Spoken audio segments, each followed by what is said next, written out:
আসসালামু আলাইকুম। আশা করি সবাই ভালো আছেন। এই ভিডিওটা পুরোটা দেখলে বুঝতে পারবেন। এটা হচ্ছে আমি চট্টগ্রামের রাশেদ ভাইয়ের কাছে কিছু বনসাই ম্যাটেরিয়াল সেল করেছিলাম বিক্রয় পরবর্তী সেবার জন্য। উনি আমাকে ডেকেছেন। ওনার বাগানটা উনি তৈরি করছে খুব সুন্দর করে নিজ হাতে নিজে থেকে। দেখতে পাবেন প্রতিটা কাজে ওনার ছোঁয়া আছে। দেখেন এই বাড়িটাতে উনি বাগান করে সাজাবেন। আমার কাছ থেকে অনেক গাছ নিয়েছেন এবং উনি বাহির থেকেও কিছু গাছ সংগ্রহ করেছেন।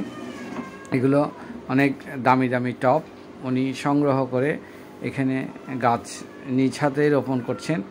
এখানে এক ভাই কাজ করছে, উনি দাঁড়িয়ে আছেন, বিভিন্ন জিনিসপত্রগুলো এনে দিচ্ছে, একদম নিজ হাতে এক একটা করে গাছগুলো রোপণ করছেন। আমি সাথে আছি, ভিডিও করছি। এটা একটা ঝাউ গাছ লাগাচ্ছেন নিজ হাতে। এভাবে করি আসলে বৃক্ষপ্রেমী রাশেদ ভাইয়ের এই যে বৃক্ষের প্রতি প্রেম দেখে খুবই অবাক লাগলো। এই গাছগুলো আমার কাছ থেকে নেওয়া হয়েছে, উনি আরও সুন্দর করেছেন, প্রতিটা টপ চেঞ্জ করে নতুন একটা লুক দিয়েছেন, দেখতে অসাধারণ লাগছে। প্রতিটা গাছগুলো যেন কথা বলছে। এবং গাছ রোপণ করা শেষে ঘরের সামনে যে গাছগুলো রাখা হয়েছে নিজ হাতে পানি দিয়ে সেখানে পরিষ্কার করে দিচ্ছেন। টপের মধ্যে কিছু মাটি জমেছিল, সেগুলো সব পরিষ্কার করার পরে আস্তে আস্তে চারিদিকে আমাকে হেঁটে হেঁটে দেখাচ্ছে। আমি ওনার ঘরের চারপাশে যেখানে গাছ রাখা আছে সেখানে সব কিছু উনি আমাকে দেখাচ্ছে, দেখছি।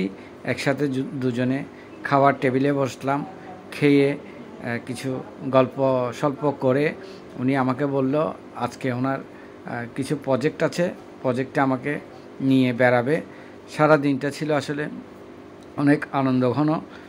অনেক দিন পরে এরকম একটা পরিবেশে ঘুরতে পারলাম। এটা হচ্ছে হামিদচর মেরিটাইম ইউনিভার্সিটির একটা প্রজেক্ট চলছে। উনি আমাকে চতুর্দিকে ইশারা করে চতুর্দিকে দেখাচ্ছে কোন সাইডে কী। ইউনিভার্সিটিটা সম্পূর্ণ নৌবাহিনীর আওতাধীন কাজ চলমান।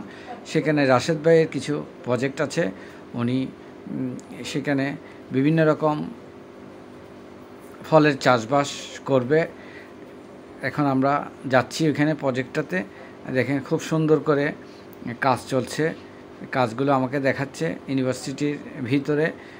এখানে ওনার আশা একটা বড় তরমুজ ক্ষেত করবে।